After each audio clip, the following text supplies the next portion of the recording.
Pierre Wapiti, Mwakuidiwa Congo, vénérable prêtre de la news christique. Docteur Wapiti, magicien. Nazo comprendre, nazo comprendre. Il faut tant histoire biblique, madame. Dieu est en train de susciter de nouveaux serviteurs de Dieu. Bien, président Félix, tout. C'est ça ce que nous vivons aujourd'hui. Ouais, on a habité les 23 mois, makamuni gozala. Pour dire quoi? Batouana nyoso mulani ba osangana wana na kata stade bazaba abiatar. Oh. Hein? Oyo alingaki kokende ko consacrer mwana ya David. Oyo awela ki kozwa trône par la force. Unité. Batono moni nyoso bakoyaka na kata stade. Basi balia misuni ya roi. Ce qu'on y a action de grâce on a pas ça le pays est en train de sombrer grâce peut-être ce qui va y avoir balobi toujours ça la action de grâce pona ne mwandansemi mukuluwa moyo azongeli biso en vie il fallait que ça la action de grâce on a pona yango et ils savent ce qu'ils étaient fait oh salamaki spirituellement oh salamaki pona passation wana et salama pacifiquement baye bien on ndenge salamate spirituellement mboka nanu ebimite na kati ya obscurité wana le 23 juin.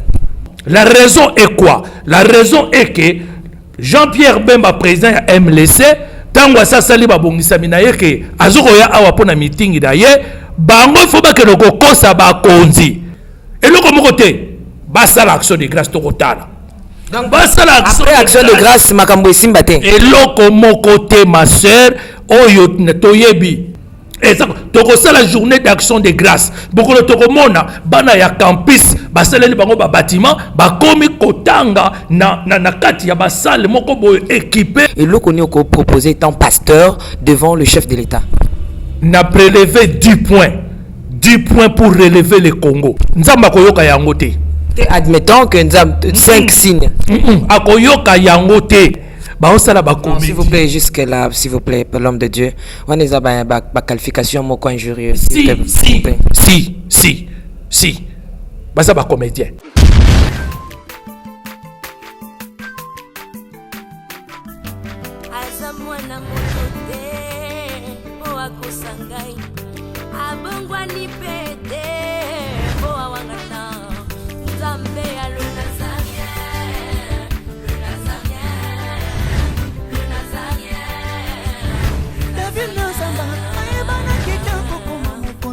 Dans la démission est belé dans l'andara pour ça donc félicitations.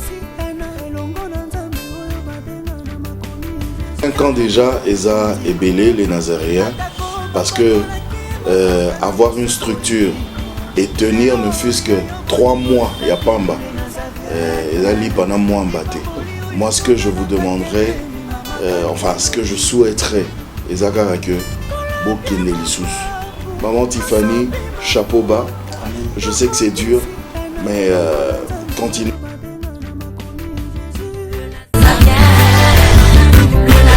Pas responsable, nous sommes les Nazaréens, que nous sommes ensemble.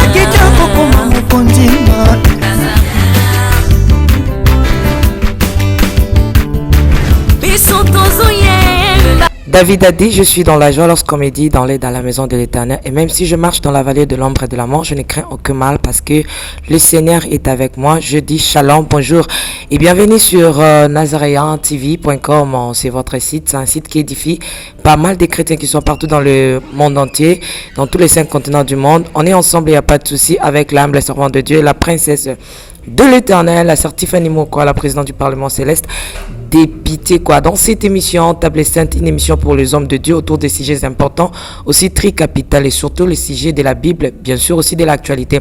Aujourd'hui, l'actualité nous oblige. Je rencontre un homme de Dieu, c'est un serviteur de Dieu qui nous vient de loin. Alors de la Belgique, c'est que la princesse de l'Éternel a quitté Mobimba na Belgique. Namboka bato banana musibu namboka bato papa wani namboka ya bato ya papa le docteur Wapiti. Donc le docteur Wapiti na kiti nandaku ya docteur Wapiti tokutana nae pour que to solo la masula ngo ndenge ezalaka. Mais avant toute chose, il est déjà là. Moi aussi, je suis là avec lui, mais je demande à la régie de nous balancer un élément si possible et je vais saluer mon invité du jour. Abonnez-vous massivement aussi, invitez les invités dans cette invitation. Donc, vous comprenez tout le Belakango. Donc, na sing na batu, surtout pour inviter batu. Dans émission parce que c'est chaud, c'est vraiment chaud, je vous rassure, ça sera terrible dans cette émission parce que vous savez déjà comment l'homme de Dieu explique et s'exprime dans la émission. Alors ça sera encore très chaud parce qu'il a rencontré aussi la princesse de l'Éternel. Ça va chauffer aujourd'hui. Régie avec Alain Kiakala, le beau garde de Nazaréen. À vous. Jésus est Seigneur. La maison House of Pop et les Nazaréens TV présentent la princesse de l'Éternel, la sœur Tiffany Mokwa, en concert live. Shalom peuple de Dieu, c'est la sœur Tiffany Mokwa, la princesse de l'Éternel. Je vous invite déjà, c'est samedi 24 août à Wana Village Temba. Avec comme invité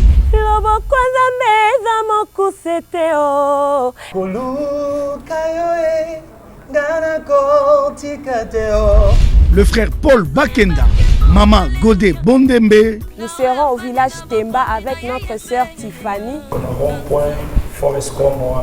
Cette célébration est un concert humanitaire avec l'idée de soutenir les orphelins.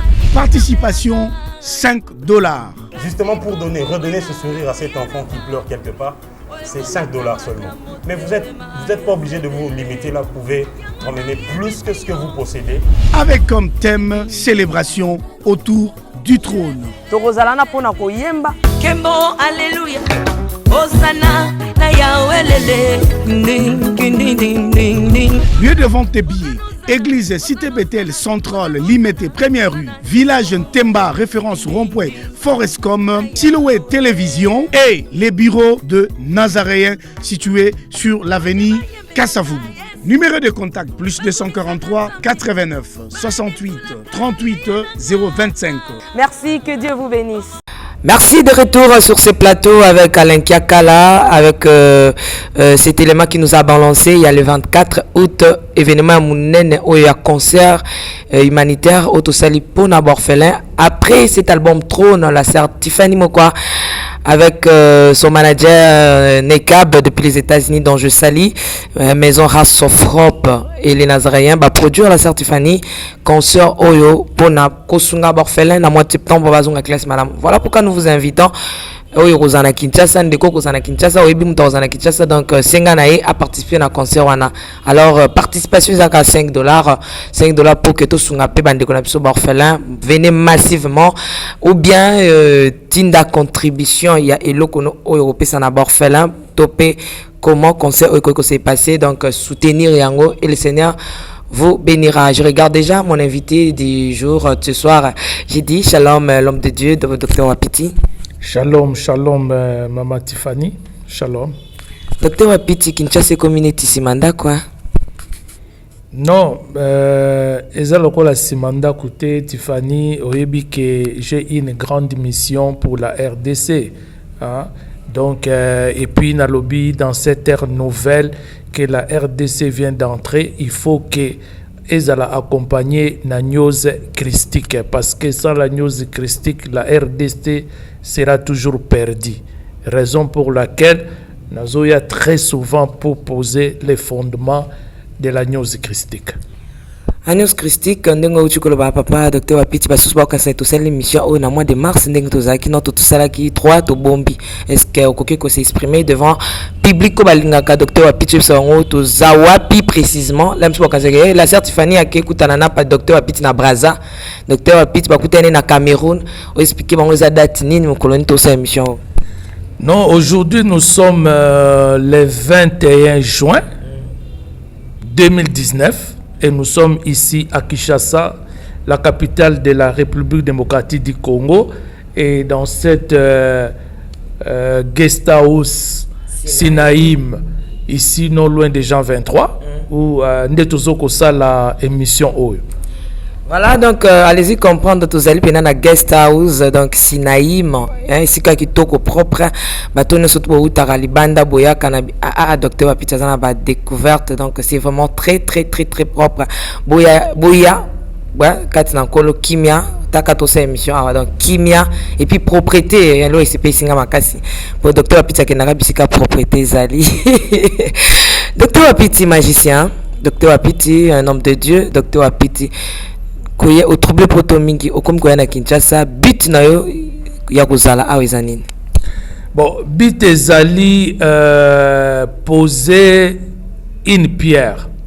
Comme Mère Teresa alobaka mukolo mususu na Kalikita, alobi ce que j'ai fait pour Kalikita, pour l'Inde, c'est comme une goutte d'eau dans l'océan. Vaut mieux qu'une goutte d'eau dans l'océan que rien. Le Congo est entré dans son ère nouvelle, alors il faut payer News Christique. Pierre Wapiti, moi qui wa Congo, vénérable prêtre de la News Christique, a posé sa pierre pour la refondation ya Congo, sans quoi Congo vous allez refonder ndengeni. Mais occasion bien pesa melio c'est que pour yangwa yembang bang na Kinshasa occasion bien ko sapen ko tiape na ba fondation ya kitoko le 23 juin na stade Kamanu la bisika bino so basa nzambe bosangani pour bokende ko sala action de grâce manango yo mtotea. Ouais, mais éviter les 23 mots, ma commune Rosala, nazo comprendre et puis nazo comprendre les questions. Il faut que je sois claire, précise pour permettre de répondre. Bon, on a comprendre docteur Apiti parce que tous a des événements. Événement est le 23 juillet et ami balé. Boye ya mwana mboka Jean-Pierre Mbemba au ba que nous soyons le 23 na 10h ndenge tolandi. Na ba information na ba site na ba chaîne na awa na Kinshasa.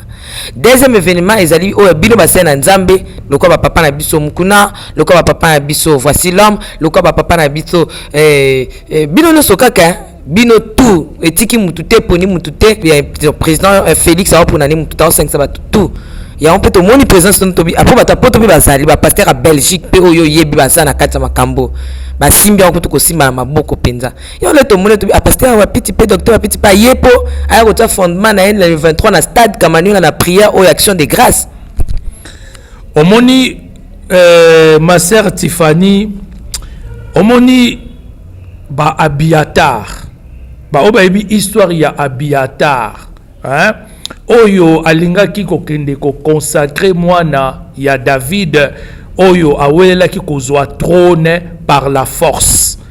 Moni so tangi biblio komona ayaki na ba char de combat ayaki na ba ngombe soki combien oyo sengelaki a sacrifier pona a accéder na trône bakene ko benga Abiatar le sacrificateur alors que Abiatar azalaka déjà rejeté na ye na famille na ye bakokaki ko sala jamais nakati ya sacerdoce ake kozwa Joab oyo azalaki général de l'armée ya David alors que Joab azalaki déjà rejeté aussi. C'est ça ce que nous vivons aujourd'hui. En ce moment-là, Nathan, Oyazalaki, prophète de l'époque, Oyazalaki vraiment habilité, Yako Koti Samutunakati, ya royauté, Azalaki na Kwenae Avandi, et puis Salomon, Oyazalaki, le successeur légal, Yepe Azalaki na Kwenae Avandi. Pour dire quoi? Batouana nyoso moulani ba osangana wana nakata stade bazaba Abiatar. Oh, bazali ba Abiatar. Moni bazali ba Abiatar bato nzamba sa rejeta déjà batikali wana kaka batikali na ba titromani batikali kaka na ba titre batikali kaka na ba kombo mais bazali ba Abiatar oyo ba conduire mboka oyo nakati ya désastre raison pour laquelle au moni une génération nouvelle il faut ebima nzamba bani ko succiter déjà génération nouvelle ya ba serviteur de Dieu génération nouvelle ya ba prophète oyo nanu balé menu royauté. Donc nous sommes encore retournés dans l'époque où l'Israël était en déportation à Babylone. Osomon nakata déportation na ba faux prophète Babimaki. Alors Ézéchiel était au village nakata Babylone et Jérémie était resté au pays de Juda nakati ya Palestine. Mais kuna tokomona ezalaki na groupe moko ya mwana ya bana moko boye o bazalaki tout autour ya Daniel. Oh ba boye ki kolia menu royal ba le biso to kolia misunité ba to no moni nyoso ba koyaka na kati ya stade ba si ba lia misuni ya roi Mais papa doit piti na kati otelimbi sangana no. S'il vous plaît, na tuna na question moko. Eza eloko na batiso za poème to za la récitation. Génération moko zoya, génération botami, génération basala nzamba sika, nzamba sa rejeté bato ana ne surtout génération. Mais pour le bela génération mais to moni président sikaye.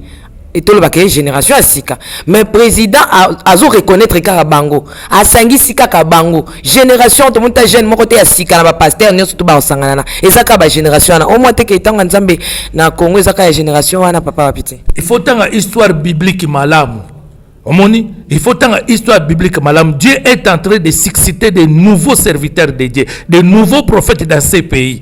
Ozomona ba o batikala na pays oyo bazali na ba oyo bazali na kati ya diaspora pour mener la réforme de l'église. Omoni ba wana bazali na kati ya lignée ya Abiatar. Omoni bazali na kati ya lignée ya ba prophète oyo baliaki misuni ya roi bakomi ko prophétiser les rois ba Éthiopie. Omoni baza ko prophétiser ba Éthiopie baza ko loba makambo oyo ezotelema na nzela te. Yebisanga le 23 juin. Le 23 juin, action de grâce en reconnaissance de quoi? Le pays est en train de sombrer. Tu vois, pays est en train de marasme.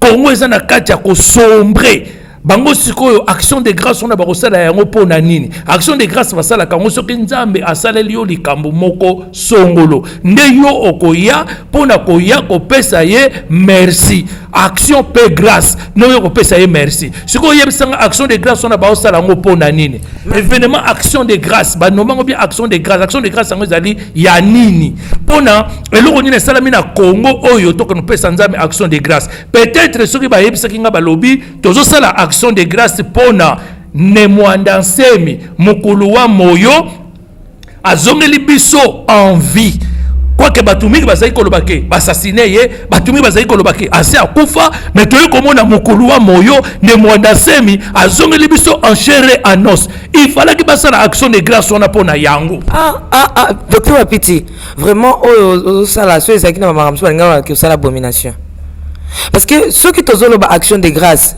ceux qui vraiment sont un homme de Dieu parce que bamsu ba factura kayo comme magicien bamsu pe loka prophète bamsu pe loka occultiste ni sona même que comme pas na yo mais on nzamba sena mboka o après 19 ans ya kozaka na mokonzi ka wana moko nzambe enfin apesi mokonzi sika na ekolo on nzamba sena kati na mboka oyo après un long moment au corps ya papa Tshisekedi kokozonga mboka te enfin ezongi na kati na ekolo o nzamba sali na kati na mboka oyo Rwanda na Congo ezaki opesi mbwa boy enfin président sika keya sangisi nyonso wana elobele lokote première dame akia kutani na première dame ya Rwanda nyonso wana ezolobele te topesa nzambe matondi Tiffany bayebi ba initiateur ya makambo oyo ba initiateur nango spirituellement bayebi na yebisi yo boye tangu bake kozwa Abiatar po akene ko consacrer Adonija na yebisi yo ke Nathan babenga kayete alors que Nathan mutozalaki prophète oyo nzambe aponaki de l'époque pour to arriver bisika to arriver et ils savent ce qu'ils étaient fait oyo salamaki spirituellement oyo salamaki spirituellement bango bayebi tango bazakolo ba makile kotanga aw batie ba mercenaires partout batie ba armes partout oyo salamaki pona passation wana esalama pacifiquement bayebi yango ndenge salamate spirituellement parce que bazalaki te na ba réunion spirituelle wana bango bazalaki te oh nandeni papa wana ndoko ta mama mulimo bazalaki te ma sœur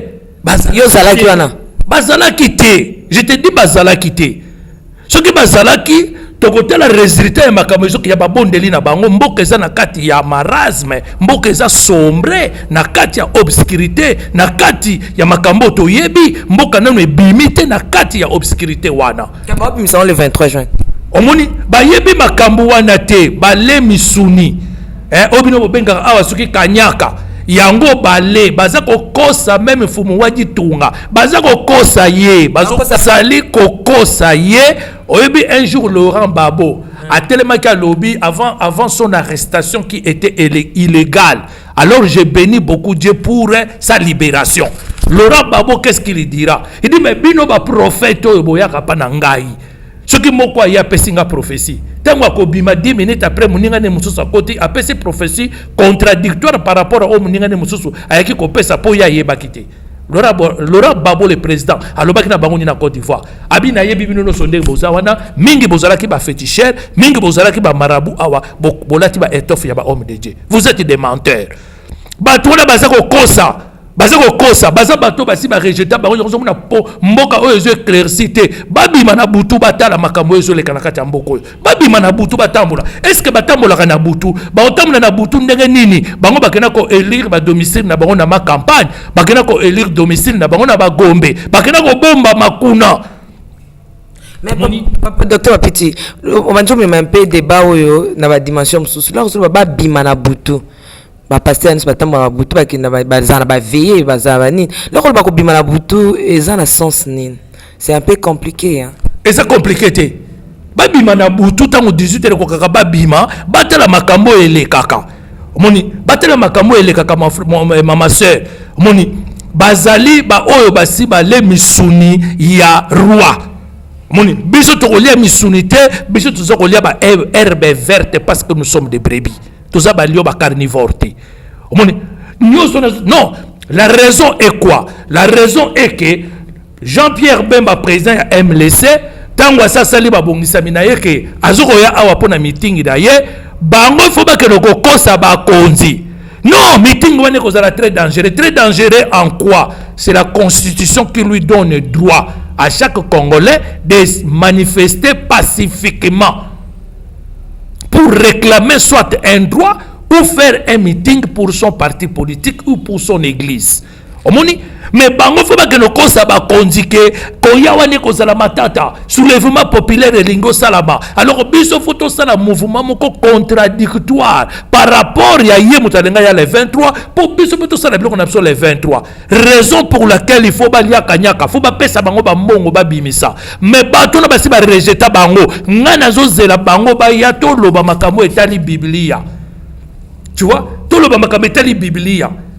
Boni bazar sous na kati ya nzela te bazar na kati ya génération ya Abiatar bazar ko kosa ba politicien bazar ko kosa peuple congolais. Mais lorsqu'on se babazo kosa ba kondi est-ce que président Félix Fachi amam kete ba kosa e na lolenge nini so yem tamona ki ba on ba travailler ki na président Kabila.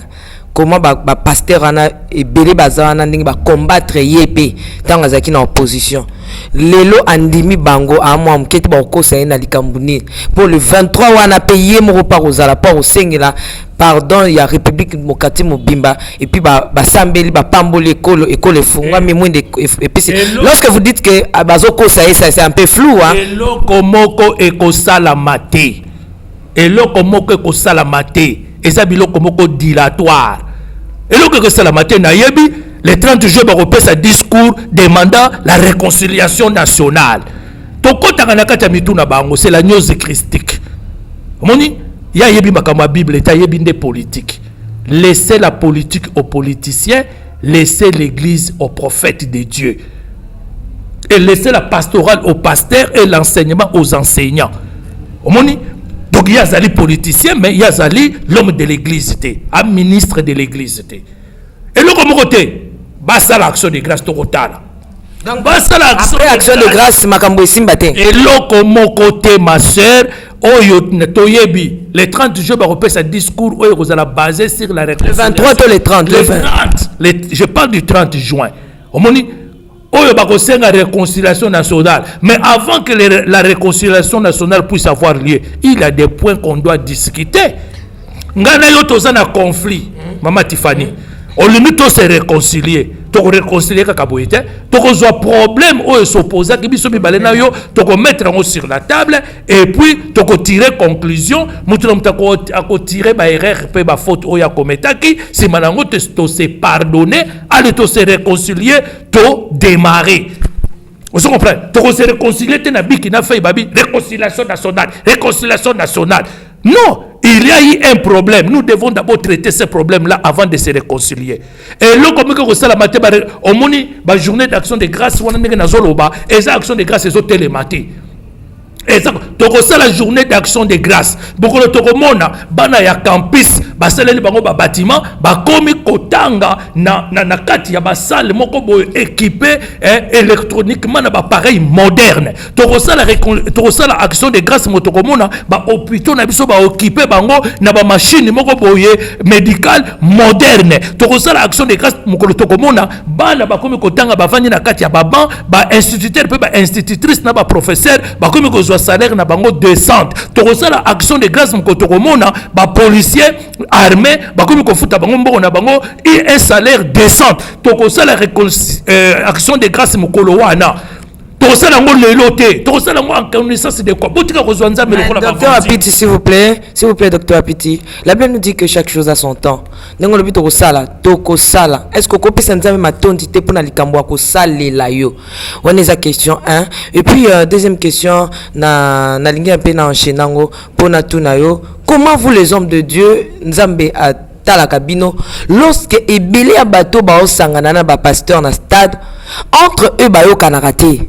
Kana mingi te to ko zwa question réponse, il y a deux pasteurs mokobo ba yo kanate mais na stade ba okende ba sala action de grâce pour na mboka pour na ekolo bino nzamba kipane bino tata okange muninge nemi okoya na yo obonde na kati makambo ya mboka makambo église mais ya mboka na ngana tuna ka partout bakeyili mbongo bakeyili action de grâce te bakeyili misuni oyo basi ba pesi bango na ba enveloppe moni ba Abiatar baza na kati ya lignée ya Abiatar bakene kotanga histoire ya Abiatar le sacrificateur bakene kotanga yango kuna bakomona comment il a été rejeté mais en étant rejeté ba bengi ye aya ko introniser mutu na kati ya trône et lo comment que sala mati bazo ba enveloppe ndenge ba mensana kozwa mais na kati ya modèle wana bango batambusi spirituellement mboka ezaka na kati ya marasme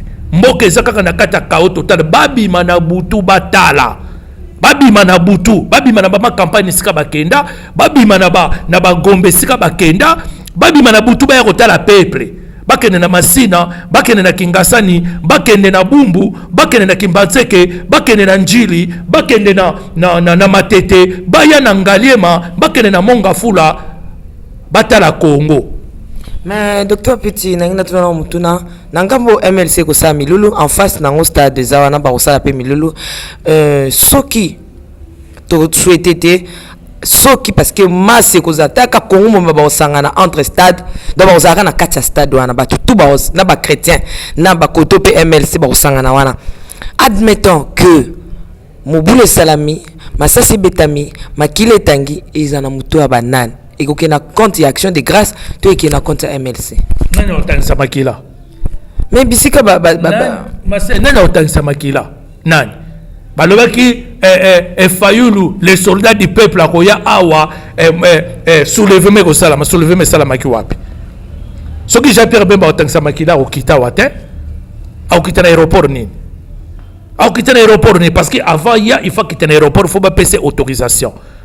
Moni avant ça la meeting na il faut pas payer autorisation. Masese beta makabo aba gaz boka maboka makabo la gaz ko boka masoki ba moni ke ba manifestant ba débat ba ni ko sala mobulu moko songolo ba ko beta gaz pona ko disperser bango et ça la makambe na poto et ça la makambe na poto ba beti ba gaz lacrymogène pona ko disperser ba manifestant ce qui police a moni ke balingi ba dégénérer balingi ba bana ko sala ba biloko moko ba vandalisme au monde et ça la makanango maintenant on lobi makile ketanga ba lobela ki biso awa na l'élection oh non 2018 ba pesa ki même na ba prophétie 2018 na Kinshasa makile kotanga ba pandi ba mercenaires partout ba pandi ba armes partout tozelaki makile tanga kite to moni raisi na Félix Tshisekedi Fumwadi tunga ba transférer le pouvoir pacifiquement to monaki etanga ki wapi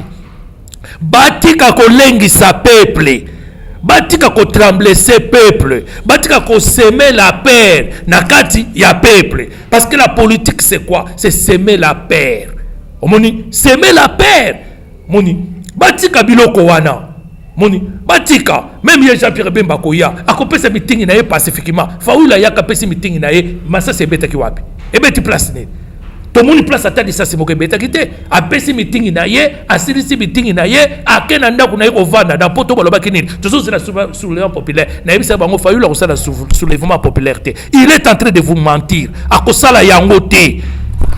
Merci beaucoup, Dr. Piti Tozo Kende, Malembe Petozo Kita. Tika Totuno Makamano Christi.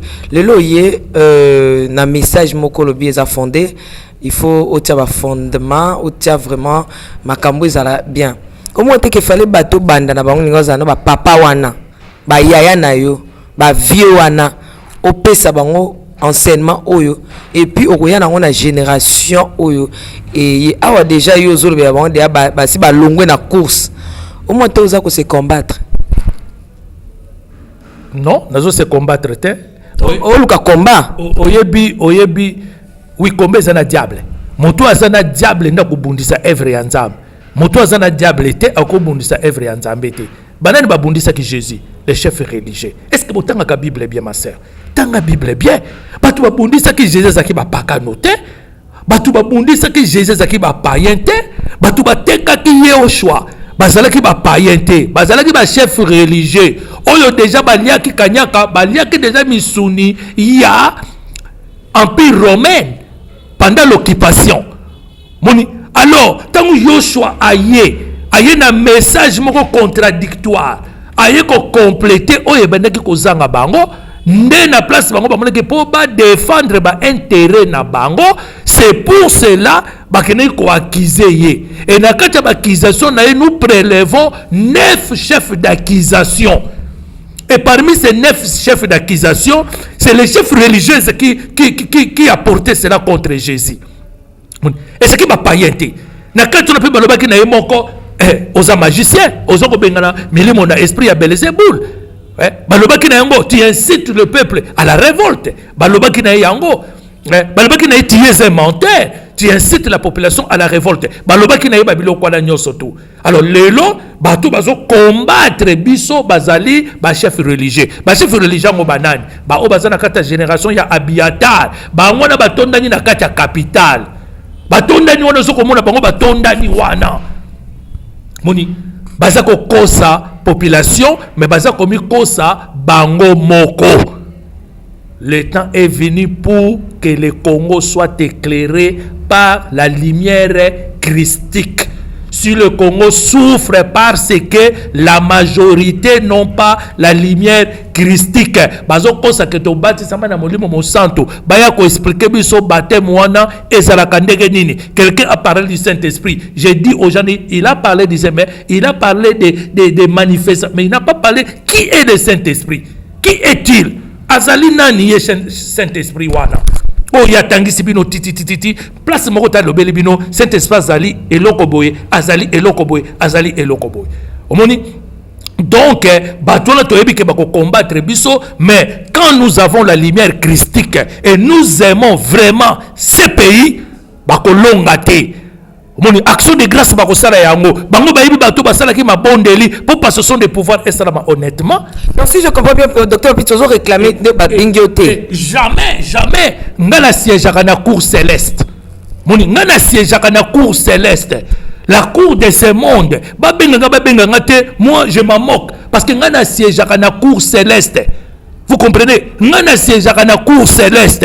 Na siège à la cour oyo ya terrestre ya CT. Moni kuna nde place toza ko discuter makambo penza oyo ekobimisa Congo na kati ya marasme na kati ya makambo oyo Congo est plongé. Mais s'il vous plaît docteur Piti, admettons aujourd'hui Nzamba Salingolo le président fâché à Bengio devant l'homme de Dieu et le konokoki ko proposer pour na mboka webima na mulindo zo ba kemboka eza na trou et le konoko proposer étant pasteur devant le chef de l'État. N'a prélevé 10 points pour relever le Congo. Okay. Bango awate zali ba point oyo nakoloba na conférence oyo kozala le 29 août 2019. La première conférence de la news christique pour le Congo. On dit 10 points. Congo longa la passion. Naza na 10 points oyo ngai na kotalisa bango soki bango ba koti na kati ya 10 points wana soki bango bandimi ko salela 10 points wana Congo ekobima na kati ya marasme to tikali na 2 ans il faut na 2021 to mona il faut na 2021 to mona raison pour laquelle na sengi na ba organisateur na lobby bo bengela ka ba politicien de toute tendance des partis politiques confondus parce que la news christique n'est pas une religion, n'est pas un mouvement religieux, n'est pas un mouvement sectaire, n'est pas un mouvement politique. La news christique c'est un mouvement philosophico-spirituel. Et ça politique, ça pas église, ça pas religion. Ils appellent secte. Il y a un abisi bango, bo benga bakonzi, bo benga même les 24 bo inviter bango, bo inviter la présidence, bo inviter ba représenter ba ministère, bo inviter ba généraux, bo inviter ba parti civil, bo inviter ba mouvement féminin, bo inviter ba bourgmestre ya Kinshasa, bo inviter ba chef coutumier Teke Umbu. Baya parce que ça les journée moko très importante. Ce qui va rater yango ma sœur 2021 bino bokomona makambe koleka. Eh. Docteur Apiti. 2021 ma sœur. 2021 bokomona makambu ekoleka. Mais occasion bien ngo papa Apiti parce que neto benga présidence wana président Fachi azan batambo za saturé. Ba kobenga présidence c'est courir derrière le temps.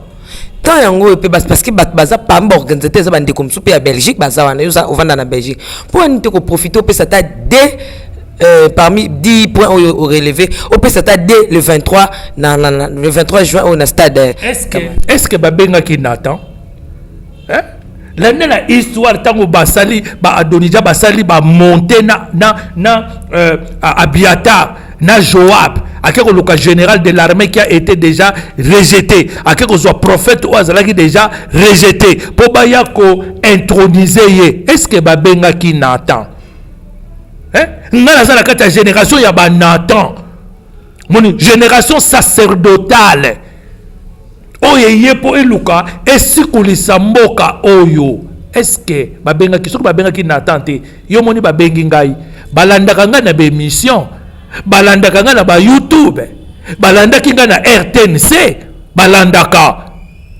mais lokolo za ndenge moko na bango te ils sont de la cour terrestre basi balie déjà Kanyaka balie déjà Misuni ya Nabucodonosor bakobenga yo ndenge nini masere bakobenga yo ndenge nini bakobenga yo na cour na bango siège akate badono église de réveil conduire mboka ona kati ya kati ya marasme en association avec des politiciens corrompus. Merci papa Apiti Tokiti na suke mission et lokoni ekondimisa yo ke nzamba yo ki action de grâce wana na mboko Congo bilembo 5 ko ndimisa ke nzamba ayoka ki basa nzambo basangana ki wana na olia bakiti na ba mesa atanya ukondoko na mona yo na chayo na mwamba la minute on a 4 bena katikata saga fufu. Oui, alors est-ce que tu bonjour. Boni. Et l'autre côté, et puis qu'il y a mon bureau à travailler tes micros. Donc dès que ça on a eu galère na niveau 0. Tout ça là boy. Moi il naza mbongo vraiment mingité.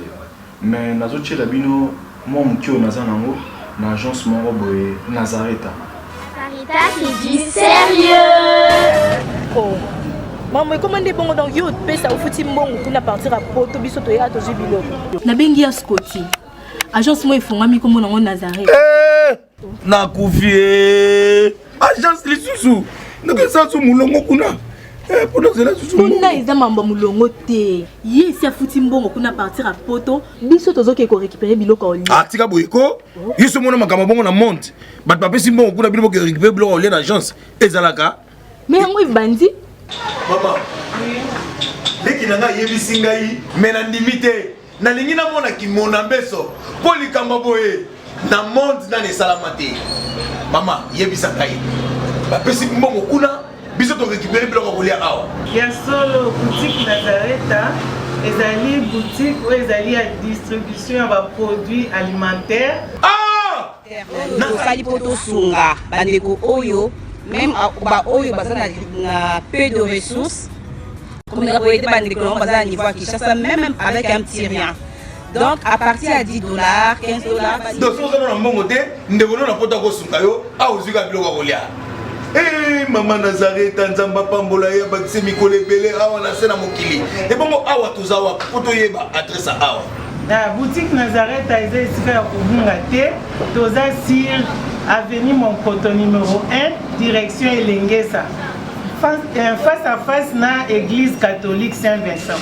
Ah, direction Elengesa, Monkoto numéro 1, à face à l'église catholique Saint-Vincent. Ah, Saint-Vincent, d'accord. Bon numéro de téléphone, vous avez monté déjà, vous avez on a 3 numéros pour Paris, vous avez un numéro pour la Suisse, vous avez un numéro pour la Suède. Ah non, non, non, non, non, non. Nazareth, nous allons la Congo Sili. Julia, nous allons Kangisa qui a foufou. Eh, ya modé, yo bandi kana foufou. Oui, pour la Nazareth, tu as un système en bimbi, dans Bongo Shingo. Bon, ok. Vous allez sérieux. Ça c'est du sérieux. Nzamba koyoka yango te. Admettons que nous avons 5 signes. Akoyoka yango te. Oyo zate. Nzamba koyoka yango te pour ngana pesa signe. Nzamba koyoka na ma sœur Tiffany Hermona Sekaka. On comprend na benga ba comédien. S'il vous plaît, jusque là, s'il vous plaît, pour l'homme de Dieu, on est à la qualification mot injurieux. Si. Baza ba comédien. Ba pasteur. Bazo sala ba comédie. Ba pasteur on est sur ba sangana parce que tout le monde en tête c'est ça pasteur mukuna. Bazo sala ba comédie. Ba sala ba comédie. Ba yibi Bible. Ba grand pasteur on est sur ba simbi Kinshasa. Grand zalakate, petit pas zalakate. Yo moni na kata Bible ba bengi prophète moko grand. Ba bengi prophète ba bengi Élie grand, ba bengi Jérémie petit. Ou bien ba bengi Nathan grand et puis ba ko benga Naoum petit. Yo mi bengi Nathan, ba bengi yote. Obi ba bengi yote. Yo Nathan. Ba bengi yote. Mais voici nani parce que papa mutombo pe ba bengi yote c'est que pas Nathan. Ma sœur, ba ken ko loba na makamu na bango. Moi je suis de la nouvelle génération Oyebimaki Oyebimisaki Israël na kata déportation. Naza génération ya ba Daniel, naza ba génération ya ba Abdenego, naza la génération ya ba Meshad, ba Shadrach. Omoni oyo ba boya ka kolia bilokwana. Oyo ba kotaka na kata fournaise ardente ba bimaka c'est esof. Naza la kata génération wana. Oyo ba salaka ke Cyrus aya kozwa pouvoir pour permettre bana Israël babima na kata déportation bazo nzela ya kozonga na Jérusalem. Ngana zali na génération ya ba Esdras docteur pe savant de la loi. Oyo yaki ko rédiger loi pour na kozongisa Israël na nzela. Toye pour na kozongisa Congo na nzela. Toye pour na kozongisa lingomba oyo ya Yesu Kristo ya ba Congolais na nzela parce que ba mpaka ba meme yango na kati ya brousse. Papa wapiti tokomi na suka ande tozo kita oui biso par rapport à l'événement il y a mois d'août dans quelques minutes 2 minutes et puis mot de la fin au résumé yango likanisiwana le 29 voilà 29 août au kozana kitasa conférence ya munene kosangisa ba tendance nyonso confondu ba rozalawana likanisiwana et où tu as pu ni pousser yo et puis perception comment programme aux a commis bongisa est-ce que ça va na mois d'août ou comment non maman Tiffany les kanisiwana et outi na likolo na académie céleste tango ba pesa ki nga news christique l'ange m'avait bien dit la news christique ba pesio yango pour na peuple congolais en particulier et pour le monde en général par la suite. Alors dans cette ère nouvelle nde omoni ba telemisinga balobi vas-y kende sikoyo pona ko amener lumière christique na Congo pona 2021 to tikali na 2 ans raison pour laquelle omoni na komi ko ya awa mingi pona ko mettre ba jalon ko mettre et ça pona église té moni le message que je vais apporter, que j'apporte n'est pas pour l'église, il y a pour le Congo, pour le peuple congolais, y compris les Pékimais. Pourquoi les Pékimais sont mis à l'écart? Mais banane ba koloma belé oyo, si ba Pékimais. Donc seul le président Joseph Mobutu qui avait compris cela, a été en 74 a intégré qui ba Pékimais na armée, au bakane ko la division Kamanyola. Tout le monde Pékimais comme ko ba français. Omoni moko ezalaka ya bapikimete babantu mutu bakombataki bango bapikime bakimi bake kobomba na kati ya baforêt équatoriale omoni nalo na kati ya masolo nyonso tout nous devons associer les pygmées bazali na secret. Alors biso tokolakisa sikoyo dimension astrale, dimension spirituelle ya bapygmées. Qu'est-ce que les pygmées représentent? Bato na bomoni ya mikuse wana comme yemoko trismégiste alobaka lobi, ce qui est en bas c'est comme ce qui est d'en haut. Ba frère Pikime wana baza na C, baza pe na ba frère na bango oyo baza na niveau astral. Ba sepela kate ndenge nini ba ninga na bango na C, ba négliger bango, baza réprimer et tout. Kongo atambuli malamu te wana aza ko subir choc à retour. Alors biso to ye pona ko pesa ba procédure nini oyo ekoki ba sala po ba choc à retour wana etika Congo et s'envoler. Dans le cas contraire, ça sera le chaos total. Le numéro. Donc, il y a une conférence et le 29 août 2019 à Wanakishasa, à partir de juillet, bango bakomona ndenge nini ba communiquer ko pesama eza pona église te eza pona peuple congolais ozala mondimi te mais conférence wana ezali pona yo congolais moni. Donc, ba communiquer ko pesama, ba invitation ko pesama, batunonso ba kozala les bienvenus. Alors, oyo alingi a contacter nga ndenge nazala kati ya Kinshasa na mikolo yo numéro nanga ezali 084 84 35 762.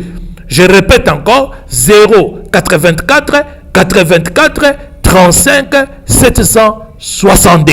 Et bon, il y a Belgique. Donc, il y a Belgique ezali 0032 466 19 50 87. Donc, je répète encore 0032 466 19 50 87, même sur WhatsApp, Viber, Imo, Okozwanga.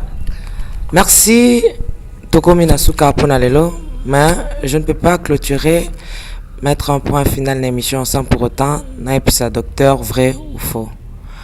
Ils ont la question où éthique à la réamiette, tu peux s'en inviter Nabiso pour que assiste son émission, va répondre en vrai ou faux sans qu'on ait ça argument libre. Mais je demande à Alain Kiakala à plus élément mon corps spot mon corps pour tous les Régie à vous. Bien-aimés dans le Seigneur, le son des cloches vient de sonner pour éclairer le monde à l'intérêt des saluts des âmes. Hey, hey, hey.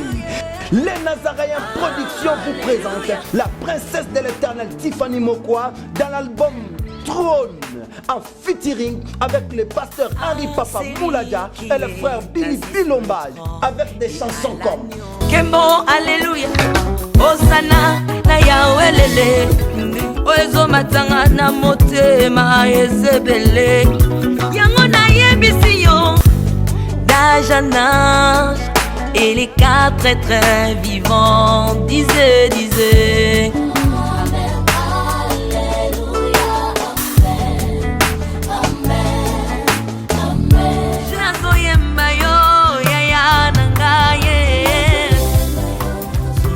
Ozali Isolo nanga ya tango pasi ya. Procurez-vous massivement de cette œuvre à travers les plateformes de vente et de téléchargement telles que Les Nazaréens TV, Amazon, iTunes, YouTube et autres. Hey, hey, hey. Les DVD, les CD sont déjà disponibles. L'album Trône toujours en marche. Déjà en France, appelez-nous au plus 33 65 93 16 781. Mamae, Bateau France, ce n'est pas encore fini. Comme je le disais, contactez-nous au plus 33 65 93 16 781. Une seule adresse. Au numéro 112 de l'avenue Songololo, croisement Prince Kassavubu, dans la commune de Kinshasa. Que El Shaddai vous bénisse. Le 24 août, concert humanitaire pour nos orphelins, bazonga classe malam na mois de septembre. Alors, le 4 6 le 24 na Gombe wana na Chitemba avec la princesse, ben invité basé Belé, déjà au monde on a la publicité. To Zéli Kaka le 25, 26, 27, 28, 29. Donc 5 jours après, Docteur Apiti a bengi conférence ya mnene e 500 mboka mobimba ba tendance nyonso to poto luka solution ya ko bimisa Congo nakati ya trou ndenge l'homme de Dieu auti koloba. Mais l'homme de Dieu, vrai ou faux, au monaka ba ange ba apparaîtra ka boye fara na yo sans kolala na pongi boye. C'est vrai. Vrai ou faux, Docteur Apiti a invoqué ba ange ba bimi. Faux. Docteur Apiti, vrai ou faux, conférence wana oza le seul orateur mtom susu azate kayo. Vrai. Vrai ou faux, ba pigme ndenge bat balandi yo boyne président Fachi pe akoko landa to présidence pe ko landa yo bazui maele no wana ba bengisi ba pigme ba ya le 23 ba ko détourner jenayo action de grâce à Nzamba ko yamba yango. C'est vrai ou faux, s'il vous plaît, l'homme de Dieu? Non, mais c'est faux. C'est faux. Vrai ou faux, Docteur Apiti Simbi, clé, oui, Kangola. On colle sa PC pour Kangola, République démocratique du Congo. Vrai.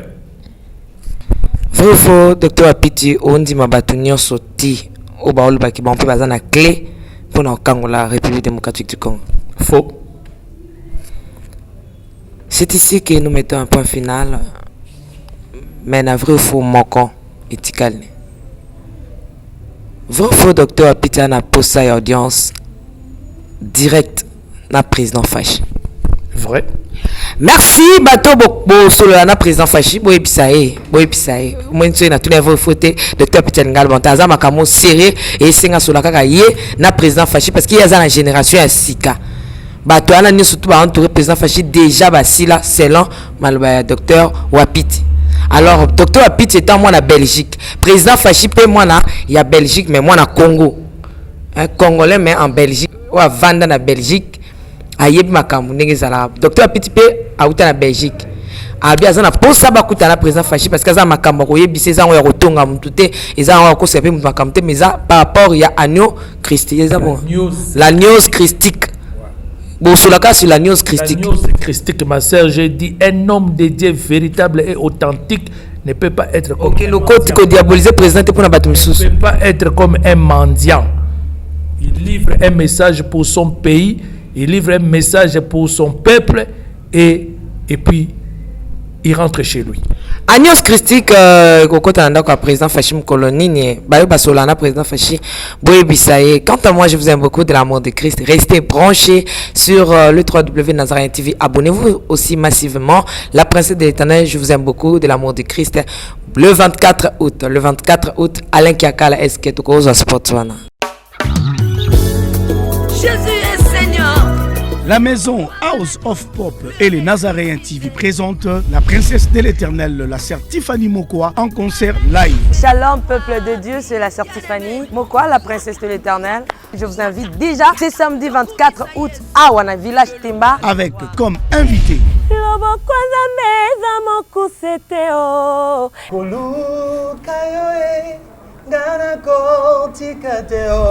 le frère Paul Bakenda, Maman Godé Bondembe. Nous serons au village Temba avec notre sœur Tiffany.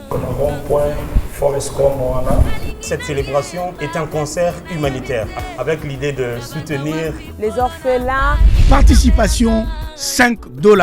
Justement pour redonner ce sourire à cet enfant qui pleure quelque part, c'est $5 seulement.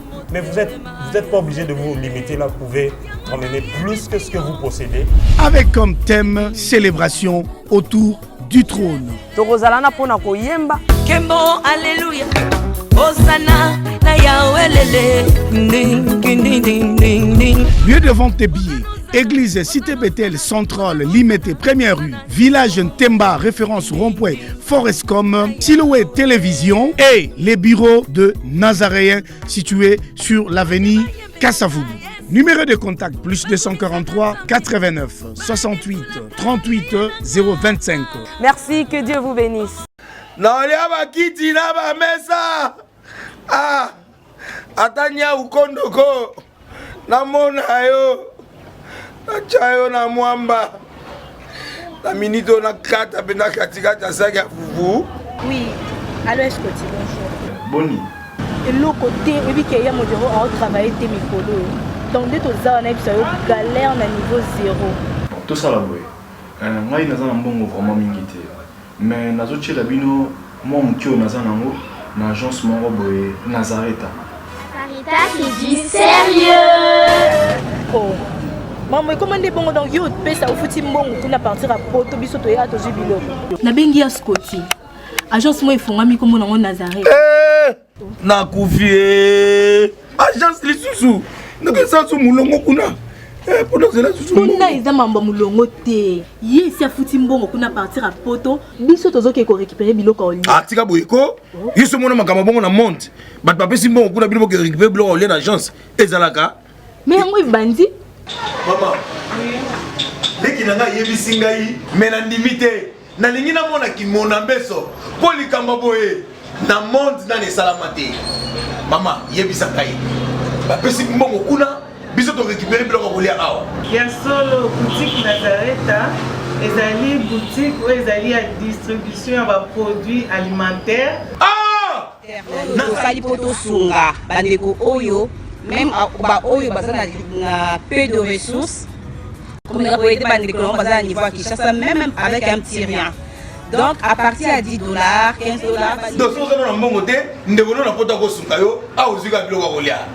Eh maman Nazareth nzamba pambola ya bakise mikole belé awa na sena mokili. Et bon awa tozawa poto yeba adresse awa. La boutique Nazareth a été ici à Kubungate, Toza sur avenue Monkoto numéro 1, direction Elengesa. Face à face na église catholique Saint-Vincent. Ah, direction Elengesa, Monkoto numéro 1, à face de l'église catholique Saint-Vincent.